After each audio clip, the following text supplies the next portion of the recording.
a-hole for not wanting to give my husband's ex-wife more money? I, 33 female, and my husband, 36 male, have been together for 3 years, recently married this past year, and we have a 1-year-old child together. My husband has 2 kids from a previous marriage, Zara, 16 female, and Sam, 18 male. My husband is a disabled veteran, and his child support is based on his government compensation, Social Security.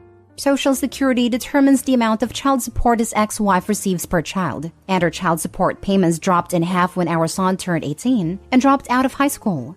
We had no issues with his ex-wife until we married, and now his ex-wife wants more money because my income is significantly more than my husband's. His ex-wife also wants compensation for their 18 male who lives at home with her. We told our son Sam that he could live with us as long as he promised to work on his GED, but he refused. I currently pay for Zara's cell phone and car insurance.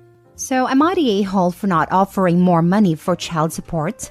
Just want to add, ex-wife worked at CVS as a pharmacy tech for years. When I married my husband, she quit her job and started part-timing as a waitress. Ex-wife and the kids live with the grandparents, and we see the kids maybe once a month due to both kids having jobs.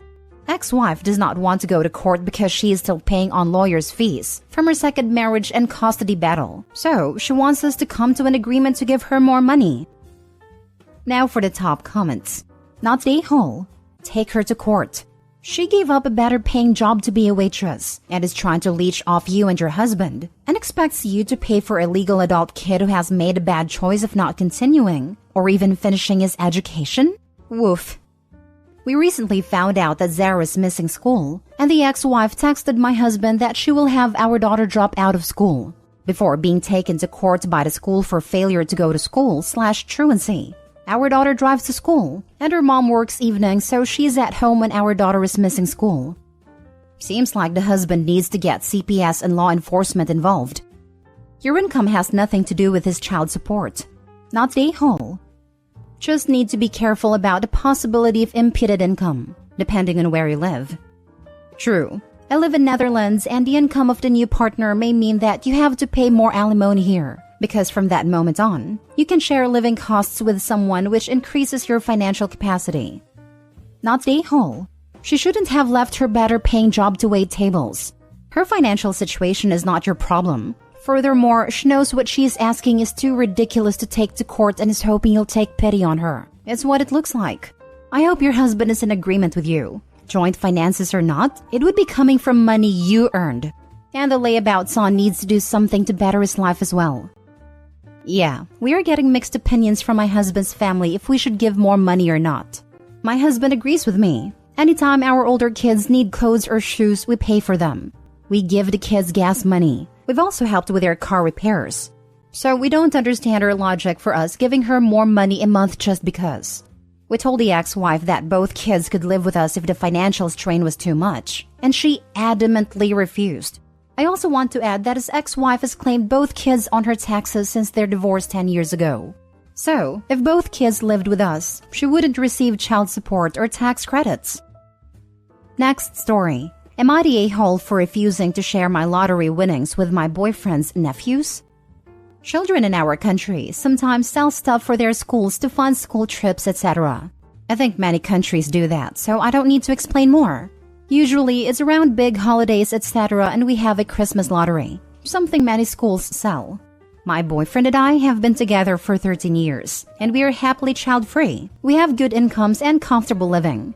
My boyfriend's sister and her husband also have good incomes and comfortable living. But I feel sometimes that she always tries to hint that we make more than we spend because we don't have children. Excellent deduction. And that maybe we should give more presents and stuff to her 2 sons.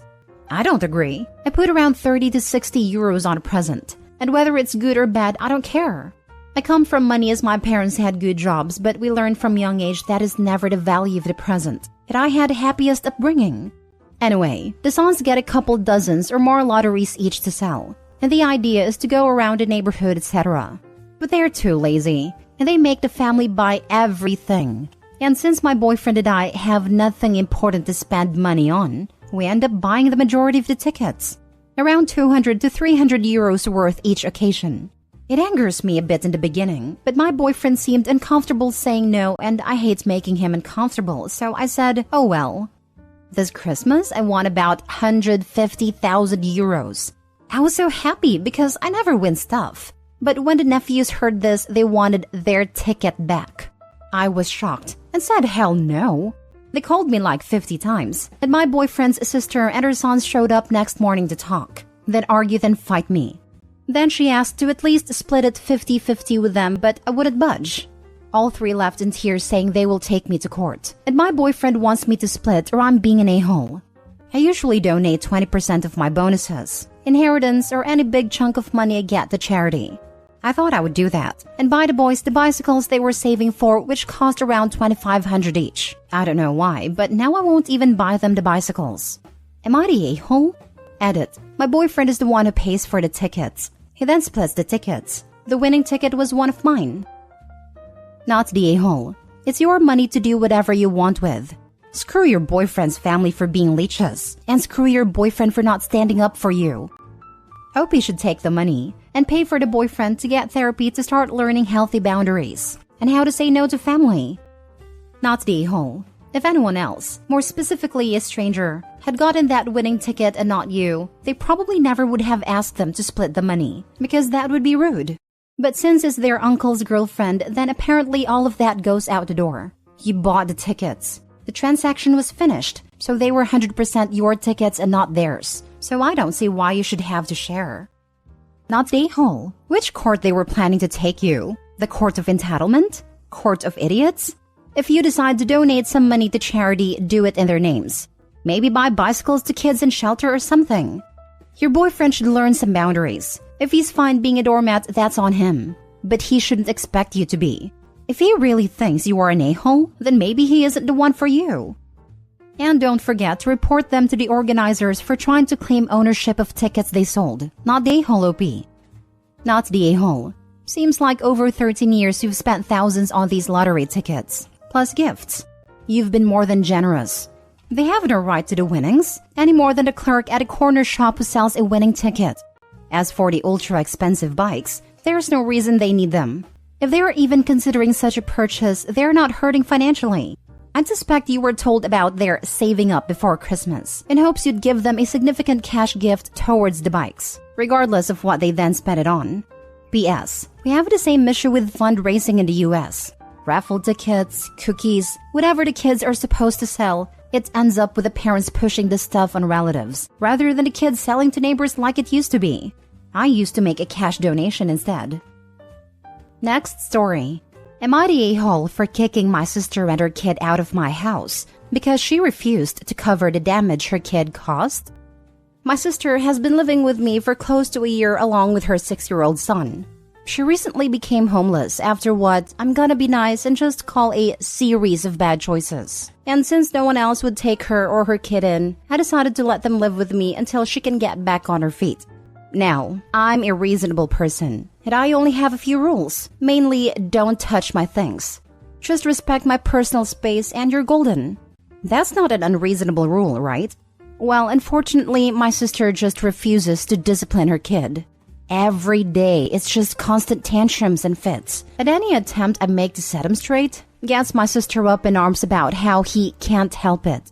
But I try my best to bear with it, because I know these two have literally nowhere else to go. Recently as well, I finally built my own gaming PC after months of work and thousands of dollars spent, and I was beyond thrilled it came out so well. Of course, I immediately told my nephew not to touch it, and that he is under no circumstances allowed near it. He just about break everything else, so I don't think I'm being harsh here in saying I don't want him near it. I tell my sister as well to keep him away from it, but she just says I shouldn't bully him. Cut to a few days ago, and he's throwing yet another tantrum because he wants to play Minecraft on my PC. I of course tell him no, but my sister is getting on my case about how it's not fair I get to be the only one to play it. I don't have time to deal with this. I need to run errands, but I'm hoping in vain that my sister can control him for once. The actual area with my PC set up is an open room with no door. Think an office space but with figurines and such, so it's not like I can lock it off like I could do my room. Not even asking them to come with me worked, since my sister just refused and my nephew screaming and crying certainly isn't a one to deal with when shopping. Come time I return, I immediately check to see if the PC is safe, and what I find is broken glass everywhere. My monitor is on the floor and the PC tower practically in pieces. I'm beyond fuming now and confronts my sister about what happened. She doesn't even try to hide it. She just says she let him on but couldn't figure out how to launch Minecraft. And when nephew got mad he couldn't play, he had a meltdown. I of course demand she cover the costs to replace/repair. But she says it's my fault for not letting him play and that she doesn't owe me anything. By this point, I had enough and packed all of their things and told both of them to get out or else I'm calling the police. She reluctantly left before snipping, "I hope you're happy," under her breath. Over the next few days, I'm bombarded with texts and voicemails from her, calling me a bad brother and that it's my fault they're homeless. Am I the a-hole? Now for the top comments. Not the a-hole. No, it is her fault she's homeless again. Harsh as I may sound, you set rules and boundaries in your home. Not only did she not try to abide by your requests, she override them. Your rules didn't matter to her. Your belongings didn't matter to her. Very sad. The kid shouldn't have done what he did, but it seems like he has some kind of disability or disorder, because it's not normal for a 6-year-old to completely destroy a PC. Or maybe poor parenting. My 3-year-old niece knows better than to throw a fit like that. If she's mad at you, she gets very, very quiet. I'd love to know what evil she's planning. OMG. Nope. Not the a-hole.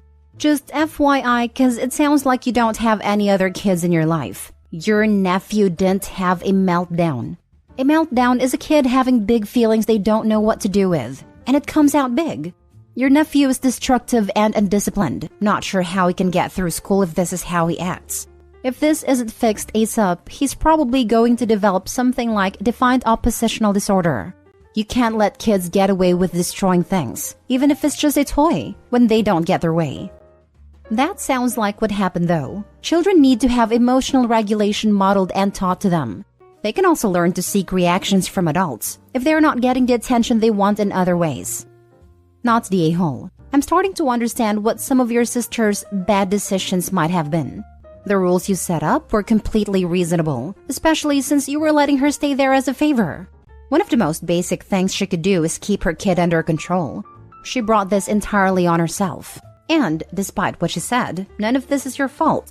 And she's going to continue to be homeless and whatnot until she takes responsibility for her own choices. Last story. Am I the a-hole for screwing over my sister-in-law? I, 26 female, have been married for 7 years. My husband and I were young when we got together, and as a result, I became like another kid to his parents. But that's a story for just now. Anyways, I never thought of his sister, 27 female, as anything less than my own. So when she had her kid, 2 male, I was excited. I've got my own kids, but I was happy to have a nephew. So my sister-in-law lives next door with her parents.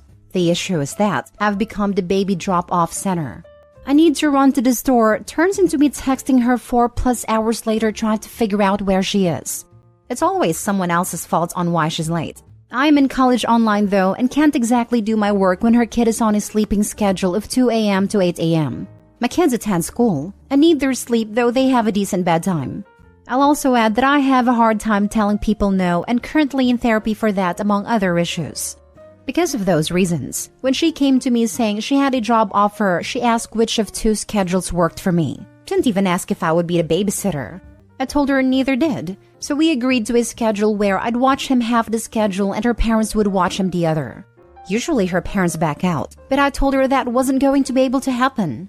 Well, her first interview/training is today. She told me days ago that her dad was watching her kid since he'd probably still be asleep. Okay, awesome. Then at 2 a.m. the day off, she messaged me and said, "You're still able to watch him tomorrow, right?" I hope so because I have no one else. I was angry and told her so. I told her I'm being taken advantage of, and letting me know last minute she wasn't having her dad watch him isn't okay. Dad isn't sick, just didn't want to. I told her how it isn't right that everyone else can say that they don't want to and it's okay because she knows I have a hard time saying no. It ended with her apologizing and begging me to keep him, but I still said no. She told me she will lose the job if she can't find a babysitter. And I told her he isn't my kid, so it's not my issue. My mother-in-law then messaged me telling me she's going to straighten me out and that if my nephew is such a bother, then I just won't keep him anymore. She also told me I'm an awful person for screwing over my sister, and she expected more from me. My husband agrees with me but won't say anything to his mom and sister. Am I the a-hole? Should I watch him anyways? Not the a-hole. Both you and your husband need to stand your ground. You aren't responsible for sister-in-law's kid. If your mother-in-law is so upset, why doesn't she look after her grandchild? Both you and your husband need to start setting some boundaries with sister-in-law. Otherwise, they will continue to take advantage of you not being able to say no. Your kids and your family come first. Added to say that your husband is the a-hole for not backing you up here. He may agree with you, but him keeping quiet is just as bad. He needs to grow a backbone and speak to his sister and parents. Agreed. If Opie's husband doesn't talk to her parents, they will continue to take advantage of Opie's inability to speak. This will not end Opie's problem. Massive not the a-hole. She's taking advantage of you, pure and simple. And your mother-in-law's behavior is also appalling. Why doesn't she watch him? Please keep standing up for yourself. Mother-in-law's one of those I shouldn't have to, but you should people. You are not going to watch him anymore? Okay, mother-in-law, you can do it then and not back out. Straighten me out? Now, lady, I am straight a line about my personal space and not watching your grandkids. Awful person? Cool. Don't call or message me anymore if I am awful. Not the a-hole. We've been at each other's throats for some serious overstepping she did a few months ago. Finally made peace, though not made up, as I'll never forgive her for what she did. And now she's gonna straighten me out because she's sick of me thinking I'm better than everyone. Lol. This isn't the first time she's said that. It lasted a day before I had my nephew again. Stand your ground and polish your spine. Do not take your nephew again. As for your mother-in-law, her language toward you more than justifies cutting her off for a while and not allowing her to be around your child. She freaking threatened you.